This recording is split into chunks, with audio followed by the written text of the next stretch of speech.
And that was the governor of Buffalo this morning. He was actually there for a job creation press avail, and of course that became the topic of conversation.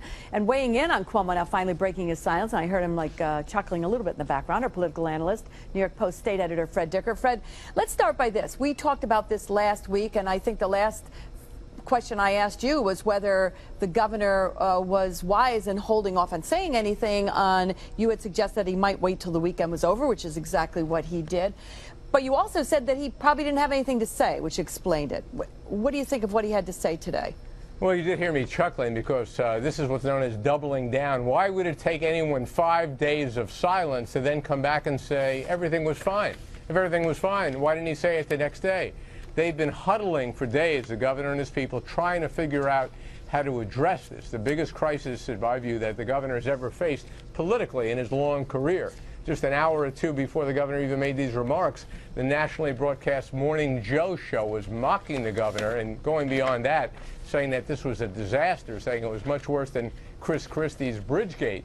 Well, the answer is the governor wasn't sure what to do. They've decided to double down, come back hard, claim everything was fine. It's a counterintuitive argument. Nobody's going to buy it. This afternoon, they orchestrated a whole series of statements by DAs who were part of the Moreland Commission saying, well, everything was fine. There was no intervention.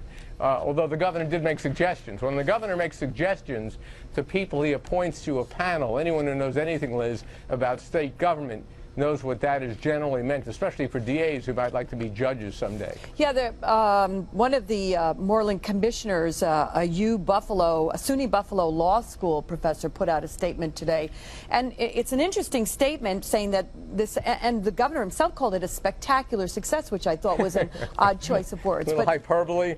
Well, I wondered, I mean, considering that it sort of no just one went thinks away. It's a spectacular success. All the reform groups said it was a disaster. The legislature was embarrassed by it. The only reason the governor did it in the spring is because he was afraid the legislature would hold up his budget, and they agreed to the most modest of reforms that weren't spectacular at all. So anybody who knows anything about what's going on in state government, Liz, would not think the governor's comments today comport with the reality of the situation there. So what happens next for him? Is this all he's going to say, and he goes on with his life and hopes it gets over in terms of public opinion?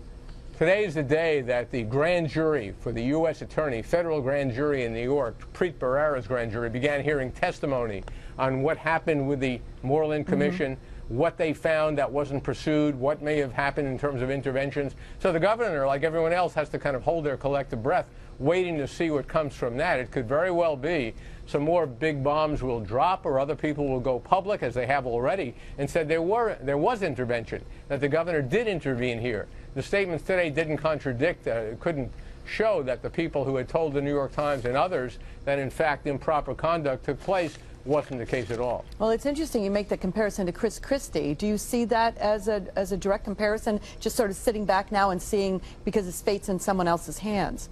Well, Christie never was linked directly to the Bridgegate scandal. There's no evidence that he knew about it.